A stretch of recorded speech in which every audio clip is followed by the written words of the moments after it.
your feed. We are live. Okay. Right.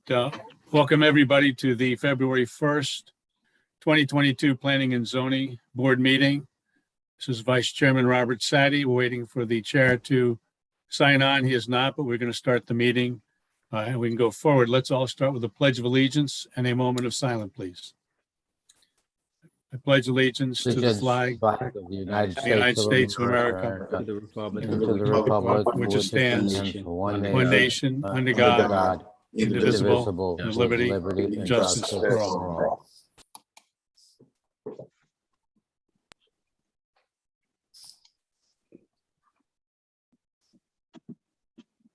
Thank you, members of the public. Meg, if we could do a roll call, please, of the members. Sure. Ms. Austin? Present. Mr. Castagnoli? Here. Mr. Hirsch? Here. Mr. Cater? Present. Mr. Collegian?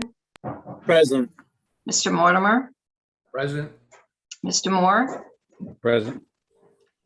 Mr. Sadi? Present. Mr. Zaharidis? Present. And we're still waiting for Chairman Quish. What I'll do for all the members of the public that are watching, the second matter under public hearings, 1500 Windward Road, has been postponed. So if anybody's coming to watch or hear about that, we're not going to be going forward on that. That was at the request of the applicant. We have new business closed by April 7th of 2022.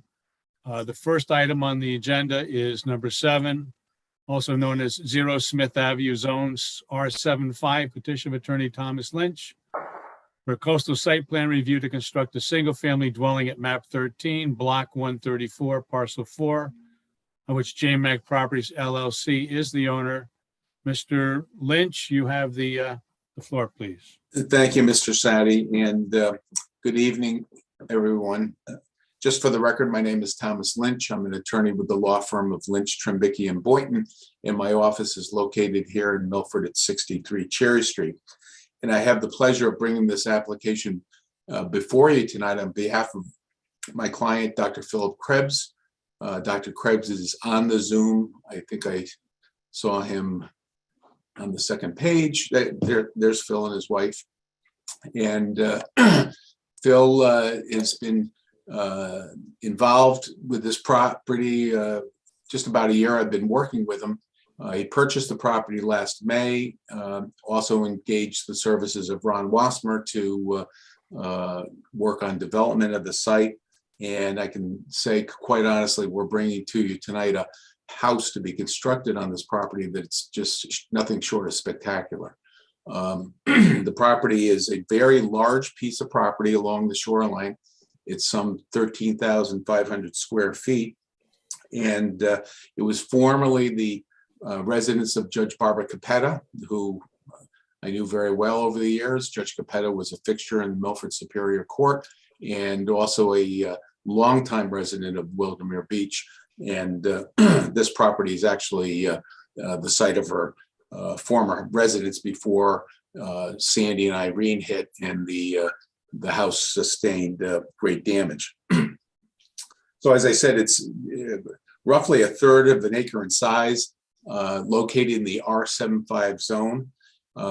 Quite honestly, the initial intent with Phil and his family was to purchase the property and subdivide it so that they could have 2 residences on the site. They wanted to have their residence as well as another parcel that their children could build a second house on.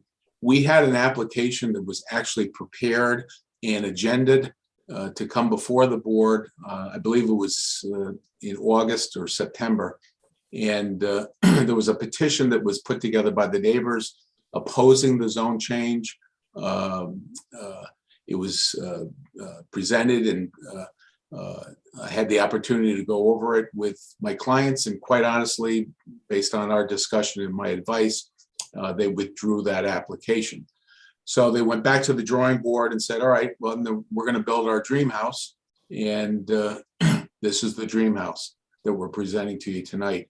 It's some 7,200 square feet, providing 3 levels of living space. I'll ask David if he could, I could share the screen, or David, if you could go to the plans and the elevations. So the first page that's on here is the site plan showing the placement of the house on the lot. Smith Avenue runs from Broadway to the shoreline in Wildermere Beach. And this property is on the westerly side of Smith Avenue, reaching the seawall at the end of Smith Avenue. So the proposed footprint of the property is shown here. There's going to be a driveway coming in off of Smith Avenue. David, if we could go to I believe the next two pages down. Yep. We may want to just scale that back so we can have reference to the house. The plans as presented, they're all zoning. This house is zoning compliant in all respects. This is not some mega mansion that's being jammed into a small 7,000 or 4,000 or 5,000 square foot lot, which we've seen developed along the shoreline. This is a large piece of property. It can accommodate a large house, and that's what my clients are presenting to you tonight. As I said, it's some 72,000 square feet, 7,200 square feet with 3 levels of living space. The upper left elevation shows the west elevation coming off of Smith Avenue. You see the garage with the lower level that will have vehicle storage and access to the upper floors. To the right of that is the south elevation, and that's looking at it from the shoreline. So this is the rear view of the house from Long Island Sound. It has decks. It has a large deck that goes across the back. Noteworthy are the louvers on the lower level to accommodate the standards under the CAM regulations and the FEMA regulations for the location of the property in the flood zone. The lower left elevation is the east elevation. Looking at the house from the other side, you can see the spectacular detail that Charles Georgi and Associates, the architectural firm that my clients retained, have provided, showing views out towards the west. And then lastly, the south elevation, if you were standing in Broadway and you were looking back towards the shore at the house, that would be the elevation from that area. David, if we could just go through the floor plans quickly.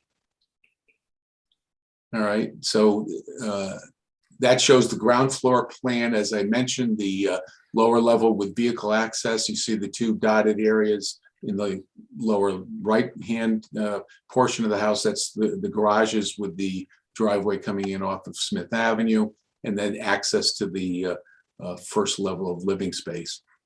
The first floor plan shows a 1-bedroom area there with a bath on the first floor. It's not the master bedroom, but it is going to be a provided bedroom on the first floor, along with a large open family area, dining area, kitchen, and utility room.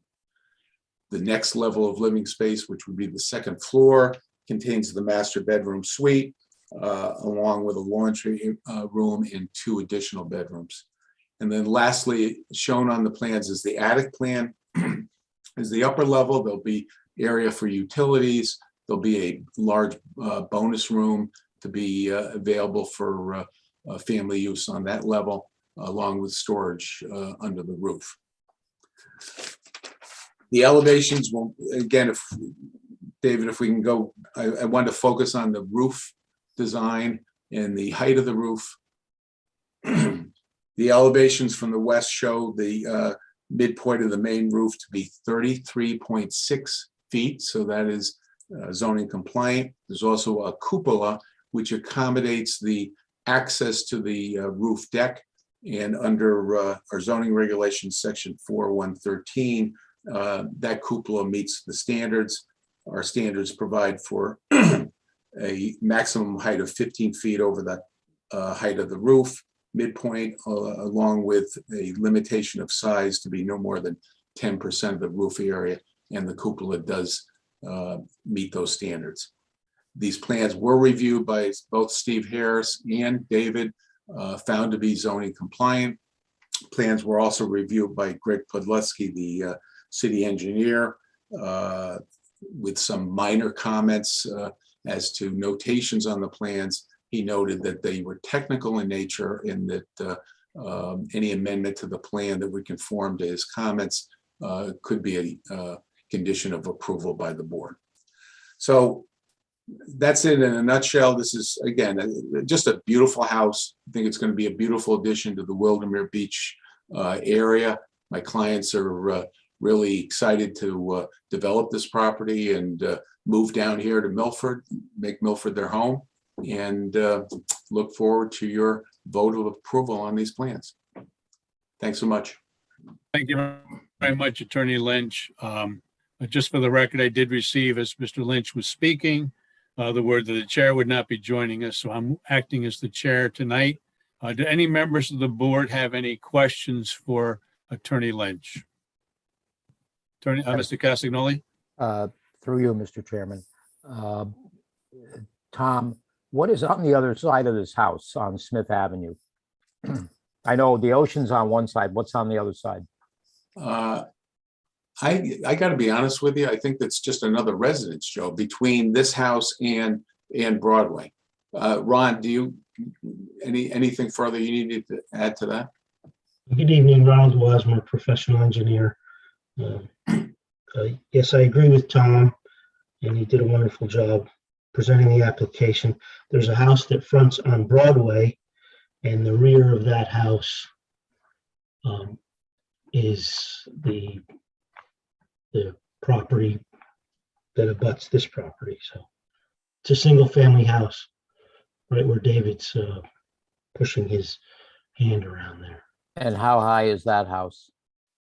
I don't have the actual measurements. It was about a 2.5-story house, though. Same as this one? Generally, yes. Okay. How far apart are the houses? Mr. Krebs' house is about 27 feet at its closest to the property line, and the Gordon's house is, I would say, about 20 feet. So say 47 feet, give or take a few feet. Okay, thank you. Castagnoli, are you done? Yeah, I'm done. I'm finished. Yeah. Thank you. Thanks. Any other questions from the members of the board first? Seeing none, I just had 2 questions to Attorney Lynch. You referred to the city engineer's report. It appears that there was an amendment that basically cut down all of the requirements. Would that be fair, or did I just miss that? All the requirements that he asked for can be a condition of approval. Sure. Okay, well, can we tell, just because I won't be doing the motions tonight, members of the board, as the acting chair, unless I have to, but if you want to make a condition, you can reference Mr. Podleski's report. Seeing no members of the board, Mr. Sulkus, would you give us your administrative summary, please? Sure. It's tremendously long. The applicant proposes constructing a new single-family dwelling that is zoning compliant. The proposed work does not appear to have any adverse impact on coastal resources. So, Mr. Attorney Lynch, excuse me, do you have anything else to say after hearing from the members of the board or for Mr. Sulkus? No, we worked hard, and Ron especially worked hard to make this plan fit the standards, and also this had to be reviewed by the Inland Wetlands Agency. We appeared before the board, the agency at its last meeting, and they issued their approval. So the hard work of Ron to make this meet all the city standards is reflected on these plans. Thank you, Attorney Lynch. To the members of the board, I would entertain a motion on this particular item.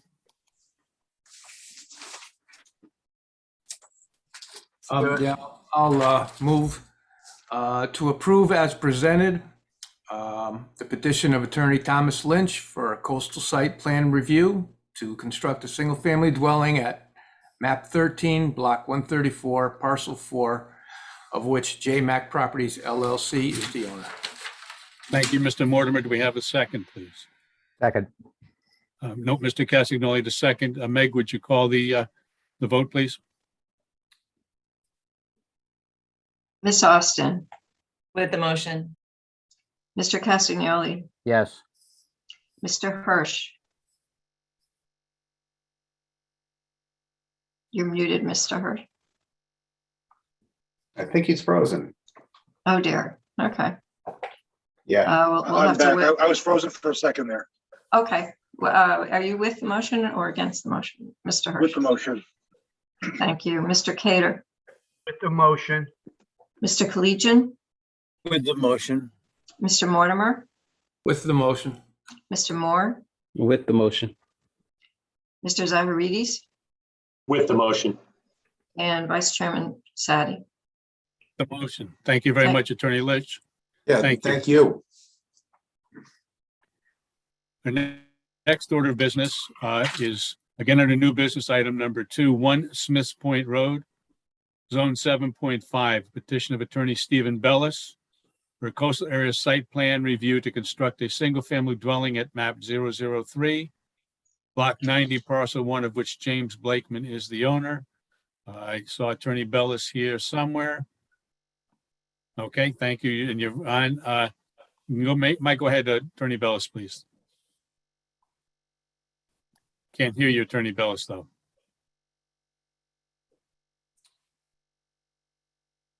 his mute is off, but we still cannot hear him. Still cannot hear you, Attorney Bellis. If you can hear us, raise your hand. Okay, but we So- can't hear you.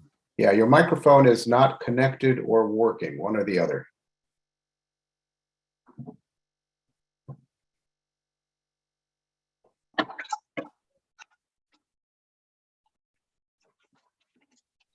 No, still can't hear you.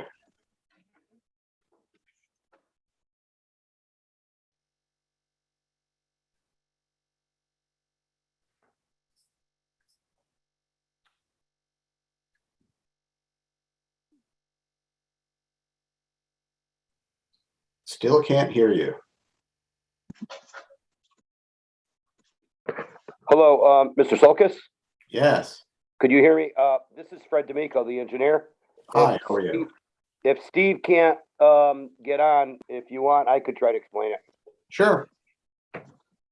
Okay, basically, it's similar to the last application. We're at the end of Smiths Point Road. Sir, what we'd like you to do, please, you need to give us your name and your business address for the record, please. If you're going to speak for Attorney Bellis, that's fine. Yes, okay, it's Fred D'Amico, professional engineer. Office is at 9 Park Road in Oxford. Thank you very much. You now may proceed. Okay. Basically, it's again, it's a similar application. There's we have a lot that's 19,000 square feet. It's at the end of Smiths Point Road. It's bordered on the north by the Housatonic River and on the south by Long Island Sound. And actually on the west, there's a United States area that's it's a bird sanctuary. So it's a very nice property, obviously. There is an existing dwelling in the property. It will be removed and a new proposed dwelling is proposed to go basically in the exact same place that the old dwelling is. The existing pool that's on the property is to remain, and basically, and that's it. There's no work. There's very little grading. There's no work towards the sound other than the house itself. Basically, we are putting a new septic system in, even though the old septic system was working. We decided to put in, because we're putting a whole new house, we're putting a brand new septic system. Also, that was approved by the Milford Health Department, as well as the plan was reviewed and approved by the Inland Wetlands Agency. And we do have a letter of approval for the CAM report with no concerns from Greg from the town engineer's office. Other than that, I think it's a standard application. I don't have the architectural drawings with me, but I believe all the architectural plans were reviewed by Mr. Solkis, and I believe they all met I know they had to change a few things, but they did make the changes, and they did in the end meet all the zoning requirements as to height and all the other regulations that were required. And if there's any other questions, I'd be glad to try to answer them. Mr. D'Amico, I'm assuming that Attorney Bellis is not going to be able to speak to us tonight. Can you hear me now, sir? He's talking now. You can, Attorney Bellis. Thank you for joining us. Would you just give us your name and your business address? Sure. It's Attorney Stephen Bellis with the Pellegrino Law Firm at 475 Whitney Avenue in New Haven, Connecticut. Is there anything you would like to add to the presentation? I did. I had to re-sign on. I guess there was a glitch on my computer. I'm not sure. I apologize. No, I think Mr. D'Amico covered it. I don't know if he told you that the Blakemans already have this home here. And it's going to be knocked down and rebuilt from a 4-bedroom to a 3-bedroom. And that it's basically, as Fred told you, it's the same footprint as the old home. And they're leaving the pool and where the garage location was. We did have it reviewed by the engineering department. And we obviously have the wetlands approval, which I forwarded to your commission earlier, the approval. So based on that, I think that I don't want to repeat what Fred said. So any questions, I'll be glad to entertain them. Thank you very much, Mr. Bellis, and wonderful meeting you. Are there any questions by members of the board to Attorney Bellis or Mr. D'Amico? I see you raised hand, Mr. Castagnoli. Thank you. Yes, are there any neighbors? Yes, there is one neighbor on one side. Otherwise, this is on a point. The property is, there's a bird sanctuary. Right. On the left side is basically the Housatonic River, and on the other side is kind of an inlet. And then you have Long Island Sound. So there is one neighbor, yes. What type of home does that one neighbor have? Similar to this type home. Similar, how far away? What's the distance between the two? Oh yeah, it's a good distance. I can't tell you in feet, but it's not right up against the property line at all. Okay. All right, thank you. Any other members of the board have any questions?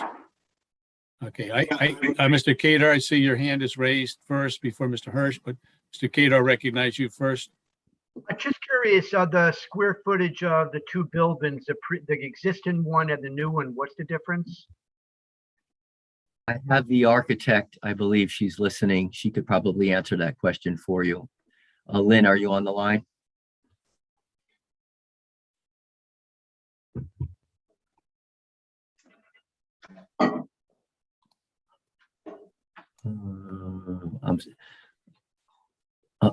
Is Lynn Halquist there? I don't know if she is or not. I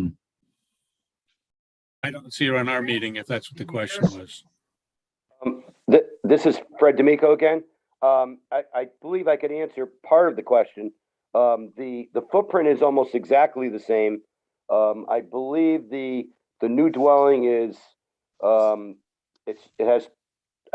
I think it's almost exactly the same as far as the total square footage too. It can't be much difference. There might be a little more square footage on the 3rd floor, which is basically for storage. Done, Mr. Cater?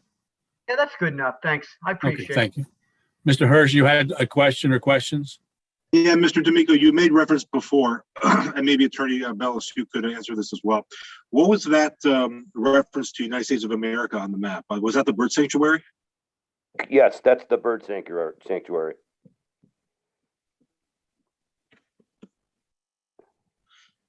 I missed that. Oh, I don't know if you heard me. Yes, that is the bird sanctuary. That's on the Okay. south side of the property.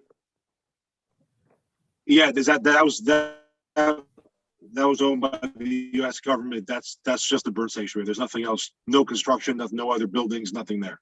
No, nothing else. It's just an empty, Yeah. it's basically empty, untouched property. Okay, that's all. Thank you. I do have one question, and it's either Mr. Attorney Bellis or Mr. D'Amico. The property, I think, has been described as a dead end. Is there any easement through the property to what's described as the United States government's property? Yes, this is Fred D'Amico again speaking. There is a 20-foot easement that continues. It's down Smith's Point Road and goes through the property right along where you could see the travelway is, and it goes to the United States of America property.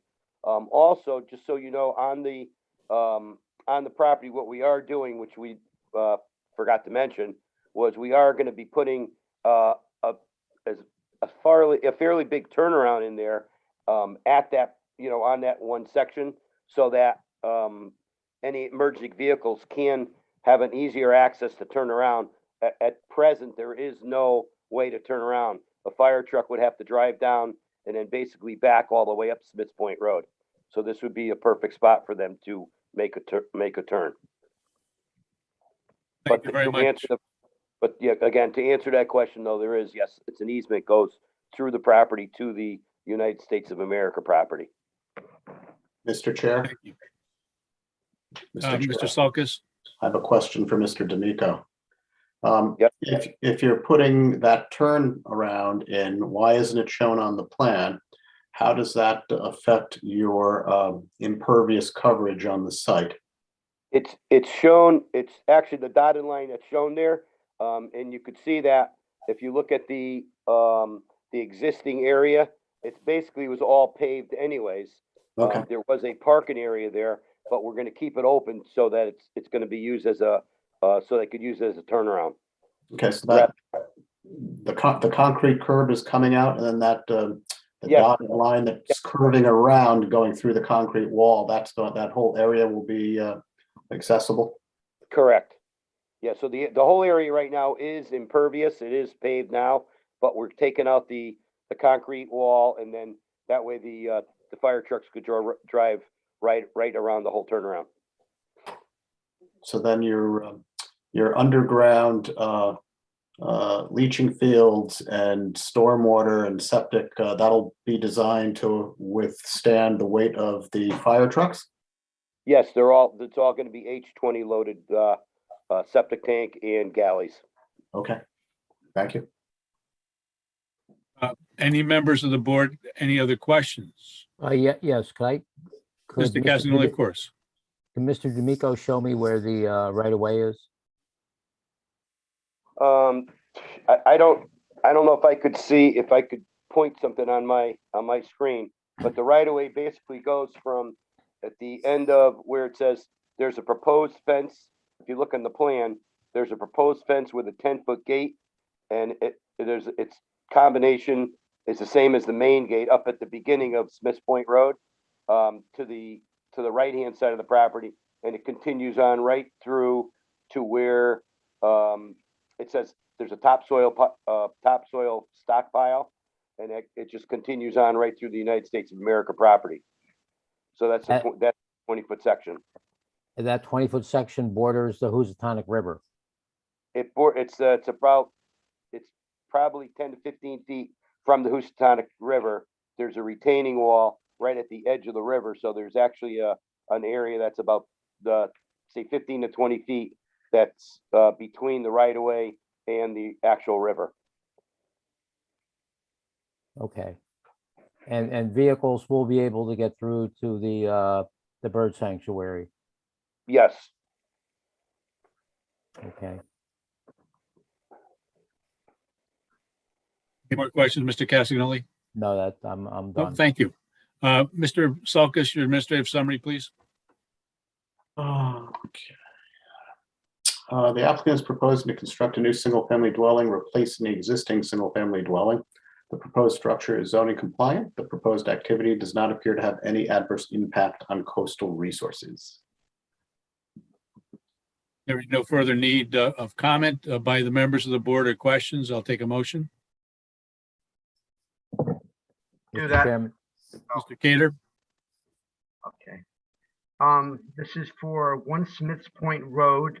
I move to approve as presented the petition of attorney Stephen Bellis for a coastal area site plan review to construct a single-family dwelling at map 003, block 90, parcel 1, of which James Blake is the owner. second, Mr. Castagnoli is a second. Meg, if you can take the vote, please. Ms. Austin, With the motion. Mr. Castagnoli, yes, Mr. Hirsch, With the motion, Mr. Cater, The motion, Mr. Collegian, With the motion. Mr. Mortimer, With the motion. Mr. Moore, With the motion. Mr. Zaharidis, with the motion. and Vice Chairman Sadi. With the motion, it carries unanimously with 9 votes. Thank you very much, Attorney Bellis, Mr. D'Amico. Good luck on your project. Thank you very much. Commissioners. Appreciate it. Thank you. Next order of business is, again, a new business, item number 316 Marsh Street, Zone R75. Petition of Paul Stoll for a coastal site plan review to construct a single-family dwelling on map 006, block 088, parcel 19, of which David Plaskin is the owner. And whoever wishes to speak for the applicant, Mr. Plaskin, I see you are here. Are you speaking on your behalf, or is Mr. Stoll, or both? Just me. Thank you. Again, state your name and address, please, and you can start your presentation. All right. My name is David Plaskin. I'm the owner of 16 Marsh Street, and my family and I would like to demolish the current single-family home and build a new FEMA-compliant home that we plan to live in.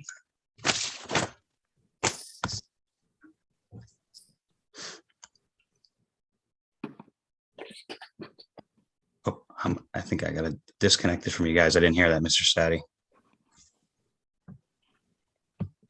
Mr. Sadi is on mute. Okay, there we go. Yeah. I'm on mute. Are you done with your presentation, Mr. Plaskin? Yes. Okay. Is there any questions from the members of the board? yes, Mr. Chairman. I'd like Thank to, I'd like to know what's replacing the home that's there now. Is it the same size? Is it larger, taller? It's a little bit, it's definitely taller. I believe Mr. Solkis has the plans. I can try and pull them up on my part also. If that's- Hold on. Here we go.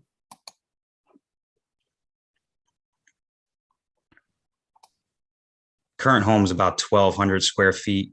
The new home will be raised with parking underneath it. It'll be 2 finished floors with an attic. I believe we're gonna have about 2,400 square feet on the new house. 2,400 square feet, does that include the parking area? That The does not, garage- just living space. Just living space. So we have the garage, then we have 2 stories above that Yep, and then an unfinished attic. and an unfinished attic. And right now, what's there? Single family home, 1,200 square feet, 3 bedrooms, 1 level or 2 levels? 1 level. 1 level. So you're raising it 2 levels? Yes. What's on either side of the home that you're building? Neighbors on both sides. And what are the size of the houses? One on the left, similar in size, so probably around 1,200 square feet. The one on the right is probably a little bit bigger, maybe 1,400 square feet. Okay, but they're both 1 level. So on either side of you, you've got basically 1 level homes, and you're building what, a 3 level home? Yes. Okay. So is this zoning compliant? Yes. I hit all the setbacks. our first floor elevation is well above the flood line and the DFE line. Yes, Okay, and how close are you to that residence that's up on top? to the right, we're 11 feet to the property line, and I'm not sure how far he is from the property line. Okay, and the reason I'm asking about, closeness and height and everything is because earlier in the year, I believe we rejected a plan where somebody wanted to go up 3 stories and there were 3-story homes on either side. And there had been a fire on the street. And basically, if you're very close, it's easy for that fire to spread to other homes. Mhm. Okay, so you don't know how close it is, but it is much smaller and it's 2 floors less than what you're building. Yes. Okay, The 2 houses, the house to the left and the right are original houses. They're very old. Majority of the rest of the houses on the street are similar in size. And then just distance between the houses. I know that this property hits the setbacks. I'm not sure about the other 2 and necessarily how close we are. On a previous project, our house we built was less than 5 feet to the property line, and we ended up using Den's glass as a fire retardant on both sides. Since we hit our setbacks here and we are more than that, I believe we don't need to do that. okay. And what's behind this house? Marsh or salt marsh. Salt Marsh is, okay, over on the left, and Marsh Street is on the right. Yes. Okay. All right, and Marsh Street intersects with what street? Milford Point Road.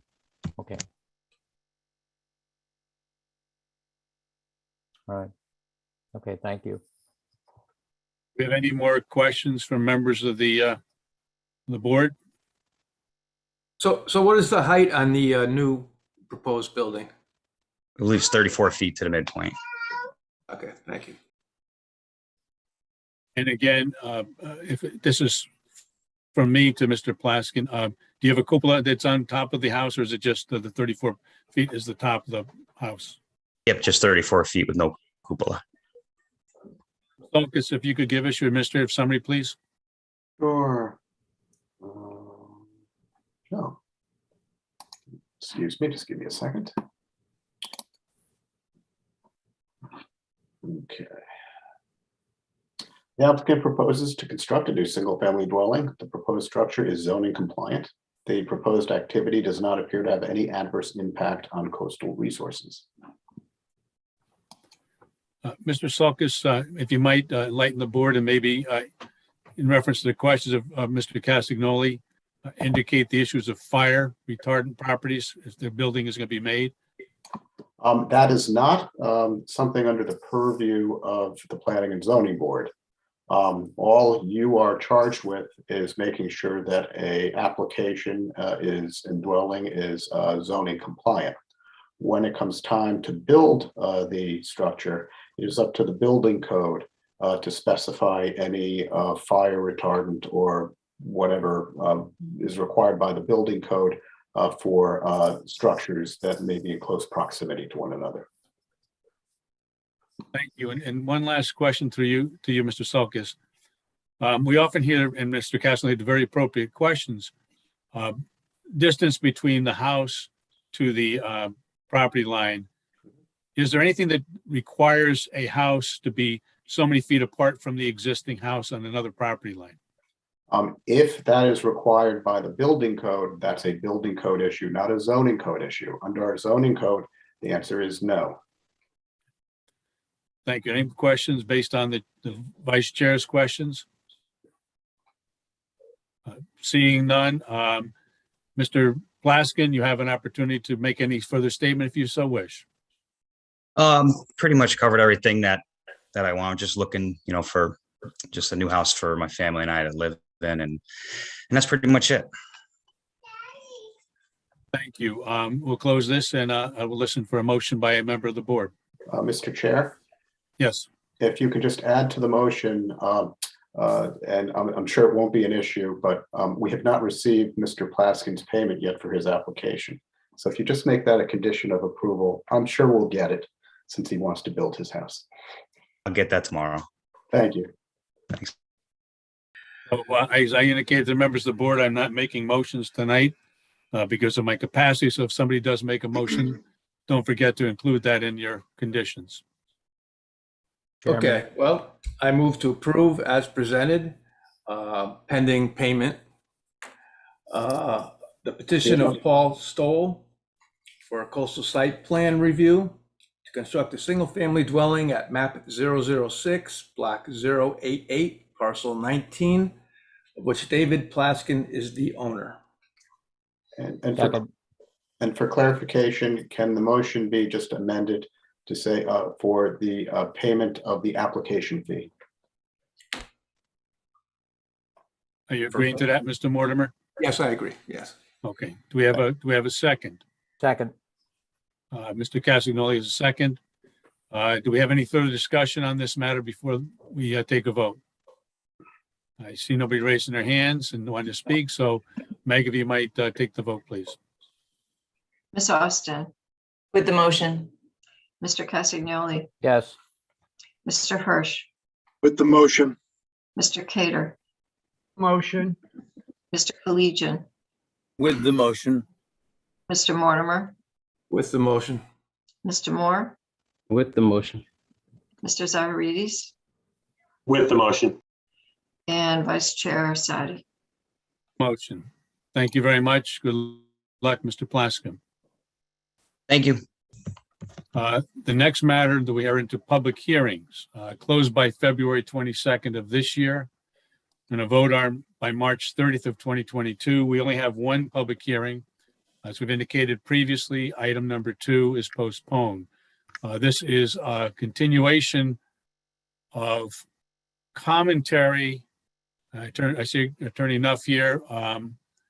We closed the, David, if you could just remind us what we did. I know we closed a portion of this. Yeah, you closed the public comment part because you were getting into your deliberations.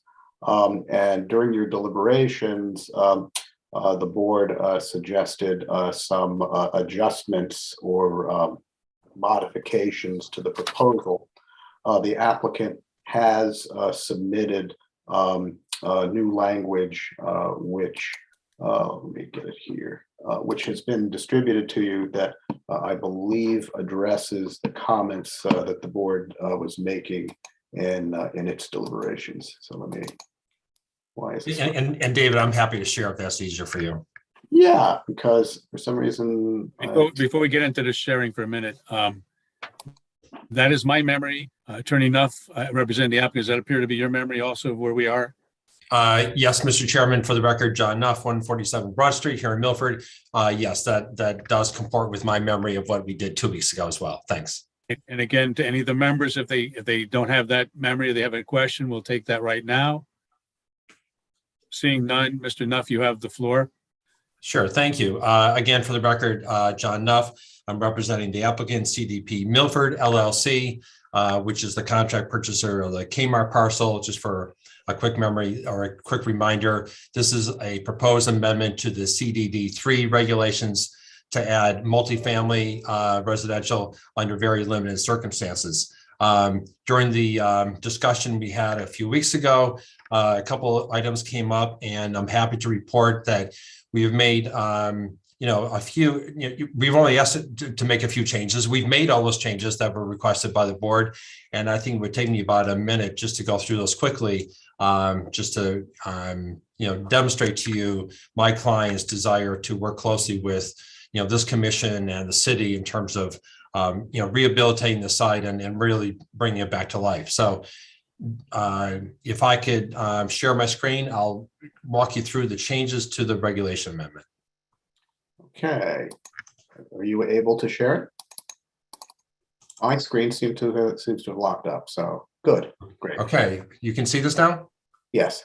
Okay, so you'll recall that this is an amendment to section 3.18, the CDD3 zone, and we're adding a use under 3.18.2. Specifically, we're adding 3.18.2.14, multifamily residential buildings subject to the following conditions and safeguards.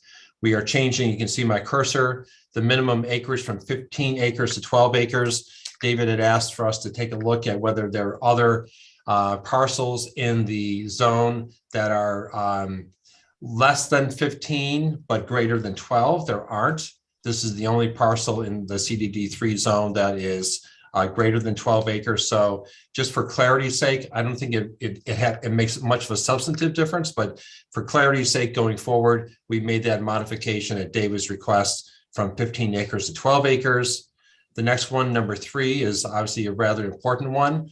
At the, I think at the chair's request, we're proposing that no less than 10% of the dwelling units created shall be affordable as defined under Connecticut General Statutes 8-30G.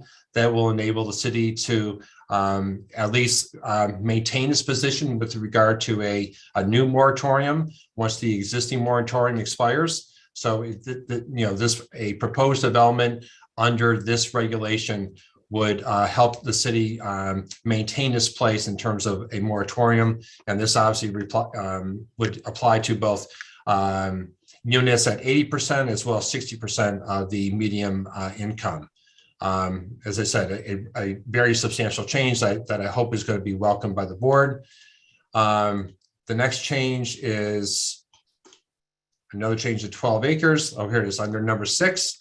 So that a development plan under the section may be subdivided so that the residential portion shall be at least 12 acres. Again, just for clarity's sake and to minimize any potential for confusion. And then the last was, I think also is the chair's request, is to add solar panels. And so what we can certainly do is add solar panels probably to the clubhouse. It makes sense from a structural standpoint. And we gave a specific standard. Such development shall include solar panels to offset electrical use of 40 kilowatts of power. So the way this works is, when you add solar panels, you're not actually, powering, your project or your house that's located on the site. You just add that electricity back to the grid. But what this does is, in a very meaningful way, offsets the energy usage in the clubhouse. The energy usage by the clubhouse because of air conditioning, lighting, and other uses would be far more substantial than the residential buildings. And so this would allow us to offset that energy usage, which we think is a very meaningful give back, in terms of energy efficiency and making this an environmentally friendly development. Obviously, we would provide details of that when we got back before the commission as part of our special permit and site plan application. So those are the few but very substantive and important changes that we made at the request of the commission and your staff. We have the full team here. We'd be happy to answer any questions, but those are the ones that were most salient from our last time together. Thank you very much, Attorney Nuff. We could get to the board members. Mr. Sulkus, please. Okay, so we will, there we go. Thank you. You're welcome. I'm going to go a little bit out of order if we could, please. Did you prepare an administrative summary as to the changes proposed by the applicant, Mr. Sulkus? I did not, only because the applicant provided basically what the board had asked for. So my summary, that's what my summary would have said. That's a pretty good summary. There may be some questions, but for our record, it appears that the document we're referring to, if anybody's going to make a motion, would be the changes received on or about January 27th of 2022. With that being said, are there any members of the board that wish to ask questions after reviewing the changes? I specifically go to Mr. Cater. I see you've raised your hand, and you go ahead, please. First of all, I just want to say I appreciate those changes you made. Just one question. You say no less than 10%. Is that 10% or 11 or 12? No. It's we're going to provide 10%. 10%. Okay. All right.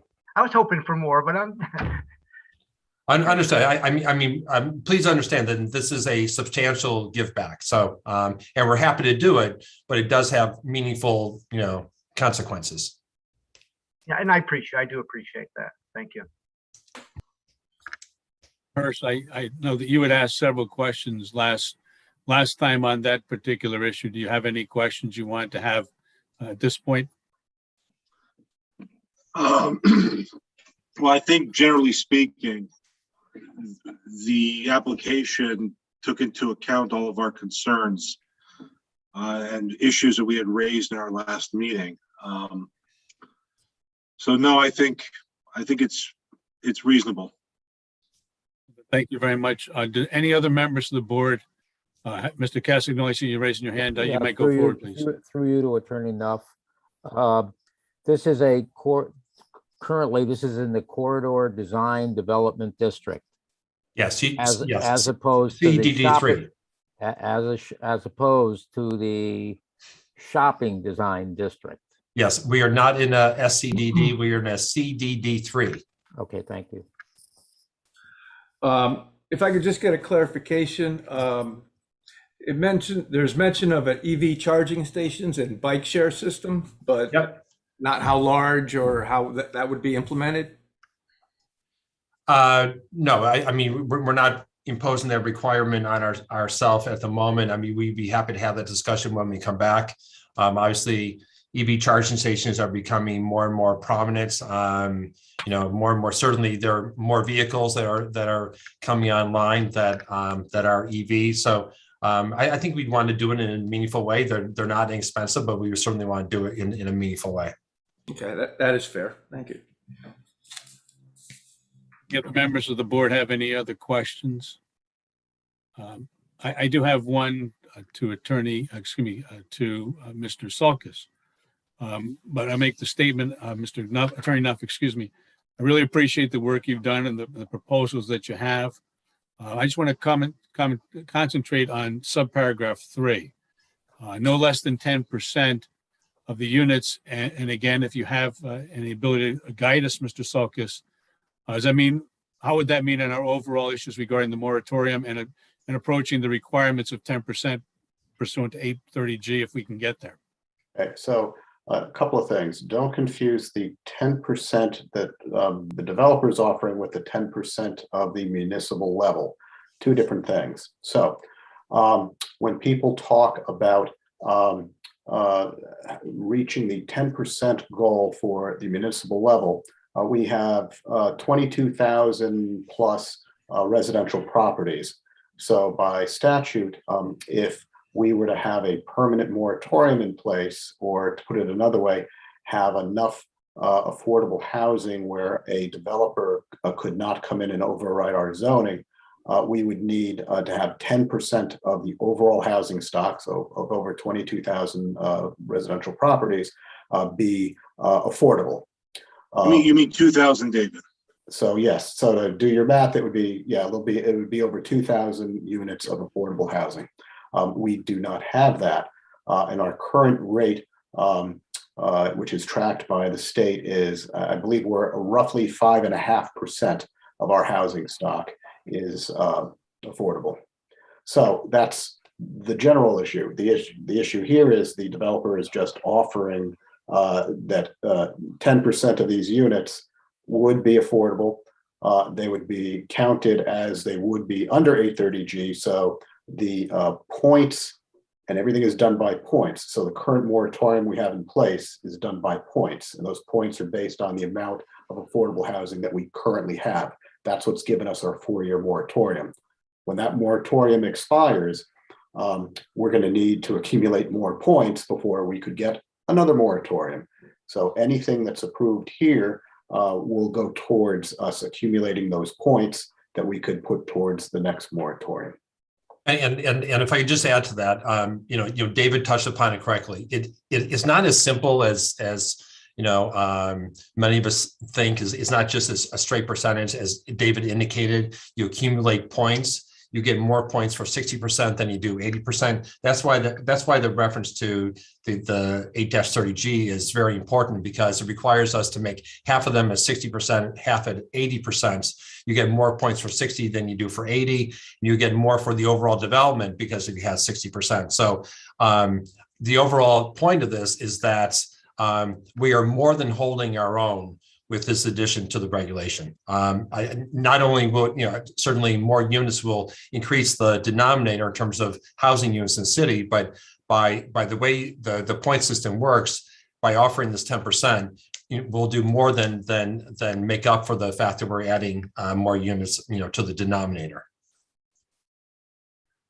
Thank you. Mr. Hurst, did you have a question either to Attorney Nuff or for Mr. Sulkus? I saw your hand raised at one point. When I raised my hand, I was going to ask you about the moratorium, and he answered the question when my hand was raised.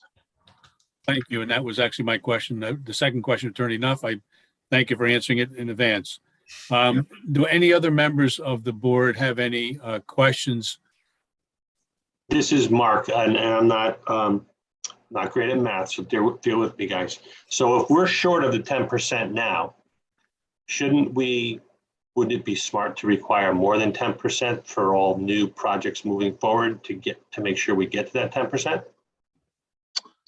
That the easy answer to that is, well, it may not make a difference, because you have to remember, for every dwelling unit built in this city, that's a new dwelling unit that is adding to the denominator. So for every single family house that's going in, that's counting against us. So as an example, when I started many years ago with the city, we were close to 7%. So between the time I started and the time we're at now, we've dropped to 5.5%. So again, because there's always new housing stock going in, that is single family homes, other sorts of dwelling units that do not have an affordable requirement. So, one of the things that we're working on is that the city is working on is a housing affordability plan, which is being conducted by a consultant for the South Central or Regional Council of Governments, which may provide us with some guidance as to how we can get more affordable housing. So yeah, if we created more affordable housing through regulation, and people actually built it, then perhaps one day we'd be able to catch up to the 10%. But currently, under our zoning as it is, it's just not going to happen. Oh, and what will happen? No one will make a proposal. I will pull back the curtain a little bit. After our last hearing, we heard what the commission had to say, and there's some who say, well, no, what? Let's stay at 5% because they might ask for more. And my client, to his credit, said, no, let's just give them what they want. What the right thing to do is, let's not get into this negotiation thing. This is like when you ask for a 20 lot subdivision when in the back of your mind, you really only want 15 or 18. We didn't want to play that game with you. We just wanted to do the right thing. We're more than holding our own in terms of the accumulation of points. And we'd hope that the commission would see, the good faith that my client is showing. That's right. Thank you. Does anybody have any other questions and comments? Seeing none, as I understand the process, we closed the comment section of the public hearing. Does any member see a reason why we should not actually close the public hearing to determine if we can make a motion? I'd like to hear from members. Eitan Hirsch, I'd like to hear from members of the public now that we have essentially a final proposal on the table. And Mr. Hirsch, I think you broke up. You want to hear from members of the public. Mr. Sulkus, can you please advise them? I thought we had closed. That's why I asked in the beginning that we had closed down that portion of the public comment. It did close the public comment because you had basically started to deliberate on this, where you came up with those items that you wanted changed.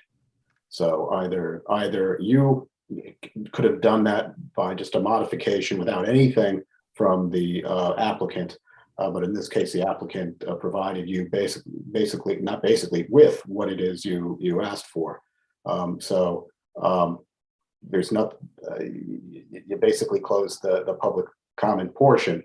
So I suppose you could vote to reopen it, but it's not necessary because nothing has changed other than the board wanting these conditions. Mr. Hurst, did you get your answer? And you can make any further action if you feel necessary. Okay, well, you tell me when I can make a motion, I'll make a motion. If you want to make a motion to do so, yeah, please. I wanted to make a motion to reopen public comment.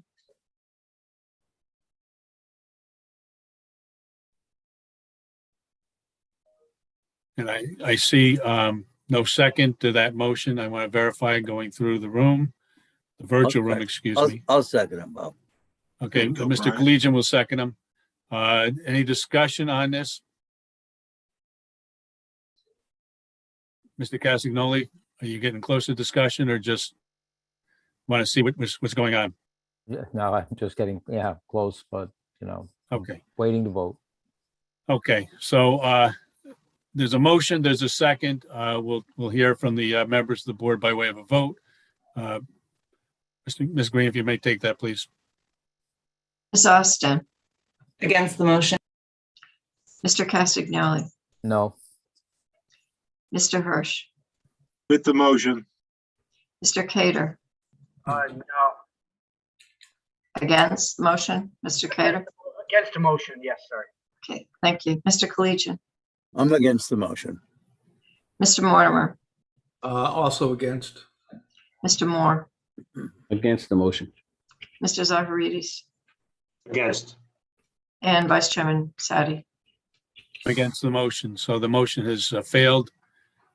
We now, the next step, unless there's any reason, I'm looking through the faces on the board, any reason we cannot close the public hearing and go to the next phase. I see nobody raising their hands. I see nobody looking to be heard. So I'm going to close the public hearing, and then I will listen to any board member make a motion if they so wish. Mr. Thank Chairman. you. Mr. Castagnoli, I recognize you. Thank you. Mr. Chairman, I'd like to move to approve the petition of John Nuff Esquire for a change to Article 3, Section 3.18.2 and 3.18.5 Corridor Design Development District 3, CDD-3, Article 5, Supplementary Regulations, Section 5.1 Parking and Loading Regulations to allow multifamily housing on map 025, block 207, parcel 50A, of which Casey Associates Limited Partnership is the owner. I second the Mr. motion. Before we get a second, please, Mr. Mortimer, I'll hold up. Mr. Castagnoli, would you take an amendment from the vice chair that the language you used, I move to approve is presented in the latest dated January 27th to 22 submission? Would you Yeah, take that as an amendment? Absolutely, yes. And Mr. Mortimer will be the second. Yes. Thank you. Are there any members of the board that wish to be heard on the motion by Mr. Castagnoli?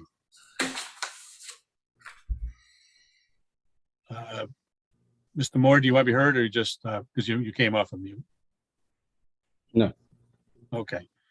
I just want to make a very brief statement. I think that it's a proposal that is well received by the board. We appreciate the efforts by Attorney Nuff and his clients to add materials that may not have been required. And I thank them. And anybody, I'm looking again, scanning the group, nobody wants to speak. Meg, if you could take the roll, please. Ms. Austin, With the motion?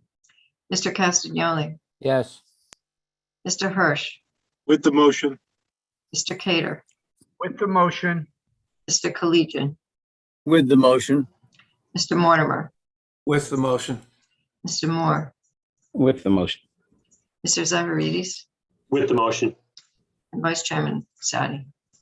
With the motion. Thank you, Mr. Attorney Nuff, and your clients, and thank you, members of the board. Thank you, everyone. Have a good evening. We now have following items: old business. I don't see any. Liaison reports. There's none from myself on the SCROG. I don't believe we have any other liaison reports. Subcommittee reports. Mr. Collegian, would you be able to give us a report on the regulation subcommittee? I'm happy to. Thank you. We discussed bed and breakfast, or not bed and breakfast, but Short-term stay. what is it? Short-term stay. I'm trying not to use the any advertisement here, but short-term stay and the rentals that happen in Milford on the beach and in beach. We're a beach community, and I think the end result was we thought we'd bring it back here for comment. Yeah, the result from the last, from the subcommittee meeting was that the next subcommittee meeting will be a public hearing. Because the subcommittee felt that they would like to hear what the public has to say. And then depending on how that goes, something may or may not be passed on from the subcommittee to the full board.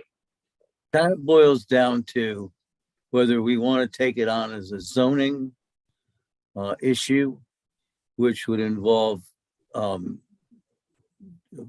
extreme difficulty in enforcement versus, and also allows, if I understand it correctly, that we could hear a lot about grandfathered, and we've been doing this forever. Whereas we could kick it over to the alderman and have it be passed by an ordinance, which would probably eliminate some of that grandfather argument, and also make it at least enforceable.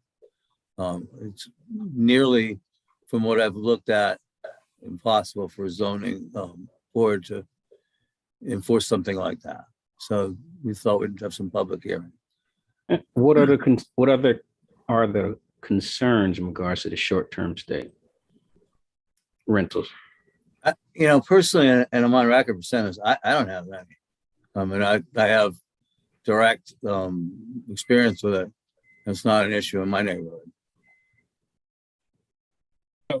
If I might interrupt your report briefly, Mr. Moore, an excellent question.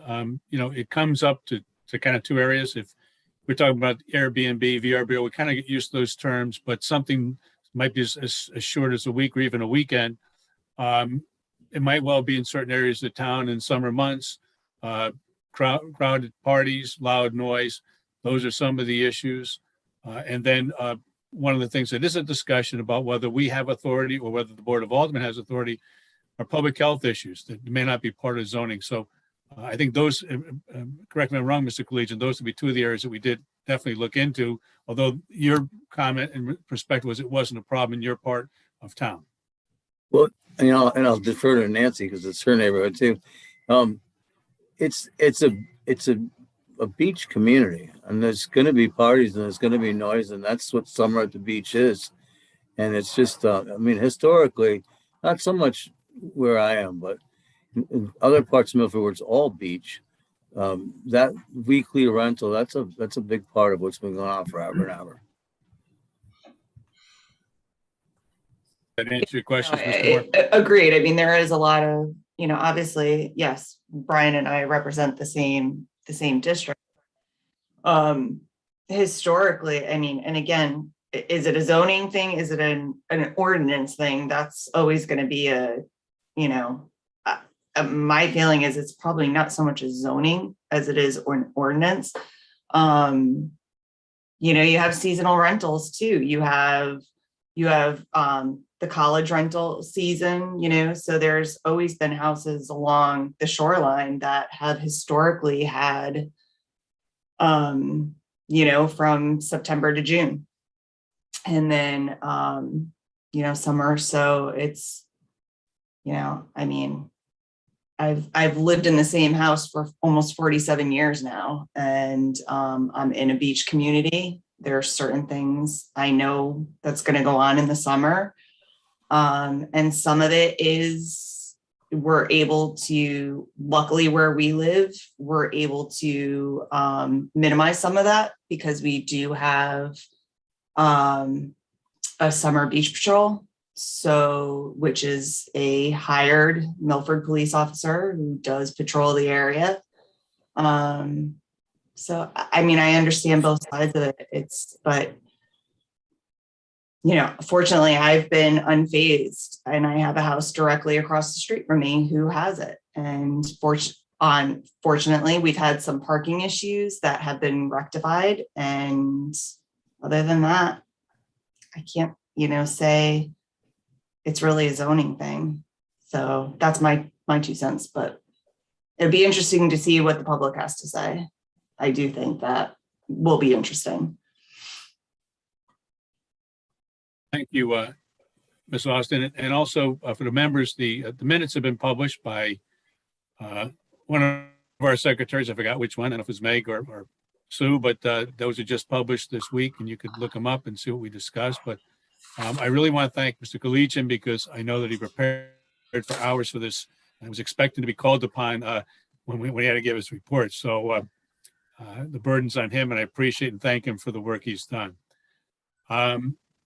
That being said, I don't believe there's been any POCD meetings since our last meeting. And we have item H, which is approve the minutes. I would take a motion by a member of the board. I move to approve the minutes. Mr. Mortimer, do we have a second? Second. Second. Ms. Austin did the second, Mr. Castagnoli. Sorry to cut you off there, but I think she beat you by a hand quickly. So now we go down to I, Chair's Report, consideration of in-person meetings. We did make a motion at the last meeting to go into City Hall. And we were listening to see if there's any differences. If it's okay with the members of the board, I can have Mr. Sulkus speak to any health issues about going back into our normal meeting place, which is City Hall, the first and third Tuesday of every month. There's nothing that I'm aware of that would prevent you from doing that. So all I need is, if you're thinking of going back for March, say the first meeting in March, which is 4 weeks from tonight, I just need to know that tonight because I have to advertise for the public hearings that would take place actually that night. I would work with basically the facilities people to see how they can rearrange the room. But if you've seen how the Board of Aldermen is, I think there are 15 of them, and there's only 10 of you and 2 staff people. So it would be I'm sure, very similar to what was done for the Board of Aldermen. So we did have a vote 2 weeks ago. And again, I think they call Robert's Rules of Order, not because of my name, but because somebody was older and did it. Is my understanding of the Robert's Rules of Order, that motion is still good unless a member that voted for it asked it to be changed. So I don't think we would be on the issue of revoting it. The question is, do we all agree that we now put it out for 1 month to go back into the building on the first meeting in March? And we would more or less need just an agreement of that being going forward. Unless somebody that's already voted for that, and there's one person that didn't, and he's not here tonight. So if anybody wants to revisit that question, the Robert Rules of Order, we'd make a motion. If not, I think we would just let Mr. Sulkus know that this is going to be going forward in the first meeting. Mr. Castagnoli, I think you had something to say or no? No. Ms. Austin, I know you had been very well spoken in your comments. Anything else that we need to hear from you? No, I think we should move forward. Okay. So I'm sorry. Go ahead, Mr. Moore. Acting Chair, just to confirm, I wasn't at the last meeting, but it was my birthday, just to let you know. So, happy birthday. Anyway, is this going forward, or we have to approve or vote on any Zoom meetings at each meeting as we go forward, or is it going to be going forward where it's just always going to be in the Parsons? I think we agreed to discuss, but we have to do it like kind of at the first meeting in order to because of the 4-week window that is needed for advertising. So we have to, I think we should discuss. However, we do have to keep in mind it's not like we can go back in, say the first meeting in March and then, hey, the second meeting is going to be virtual. Like that can't, do you guys kind of follow that? Because it all falls down to what is being advertised. Yeah, so just to build on what Nancy just said, if you voted tonight to be heard, to have a meeting on the 1st, then we would be advertising for that meeting on the 1st. If at your next meeting, which will still be a Zoom meeting, you decide, on second thought, for the second meeting in March, we'd like to have it Zoom. That gives me 4 weeks to then advertise that as a virtual meeting. So you're not necessarily locked into one format or the other. You're just sort of locked into, once you make the commitment and we advertise it, we're then locked in with the advertisement. So I just wanted to confirm on each of those timelines, do we have to vote like every other session if we're gonna have a Zoom meeting or we're gonna have an in-person meeting? Is that what we're trying to do? Or we're just gonna go ahead and just have an in-person meeting? If anything escalates, we'll decide from there. Mr. Moore, I think those are all excellent questions. I kind of refer back to Miss Austin again, because she was one of the most eloquent speakers on said issue. I think that we really were trying to recognize that it can be, the health situation could be weekly, which means we would only be able to vote bi-weekly.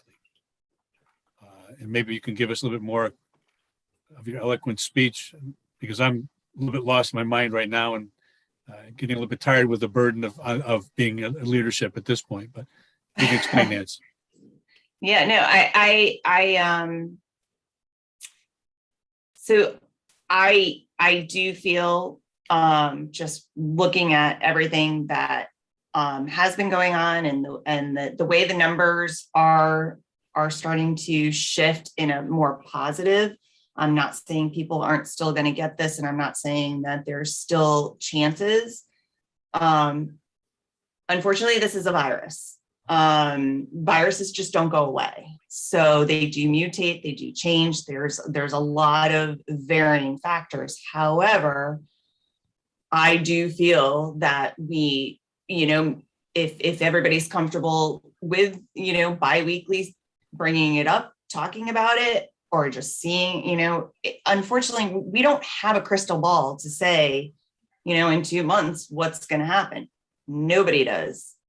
Science professionals don't, health departments don't. They can just look at the trends that are going on currently with vaccination rates and in our town and that type of thing. So I just do feel with the majority, other boards have been able to hold meetings and consistently hold meetings. I know we're 2 times a month, but there are other boards that do have multiple meetings as well too. So my feeling is we need to start back. If things change, we do revisit and go from there. Did that answer your question, Mr. Moore? Yeah, it seems like, so just to confirm, it's just that we're going back to in-person meetings all together. And if things changes that, then we'll vote. And if we need to have any virtual meetings. Is right. That and I think that one of the things that we should consistently put on every meeting under chair's report, consideration of in-person meetings, so that the public knows we may be discussing it. We know that we may find that for whatever reason, we cannot go to City Hall or go in the manner we expect to go. And additionally, then we will not lose a 2-week time frame. We have to go a month ahead. So I still have no reason to see that. And again, I'm really trying to think this thing through. Maybe Mr. Hirsch or Mr. Collegian or Mr. Castagnoli, who are brilliant legal minds, can give us an idea of Robert's Rules of Order. Do we have to keep going every 2 weeks and putting it out? I don't have an answer. Maybe Mr. Sulkus can help on that. I don't know how Robert's Rules of Order would handle this. I mean, you can, yeah, it's whatever you folks have discussed. Again, if you want to have it in person, all I need is 4 weeks. How you want to look at if you want to revisit this every meeting, you can do that. I don't know that there's anything I can say to you, and anything different that's not already been said. How about we just use common sense? If it looks like it's getting bad, we'll be reasonable people and have a reasonable discussion and decide to hold a Zoom meeting. If it got bad, like it just got bad with Omicron again, but otherwise we're back.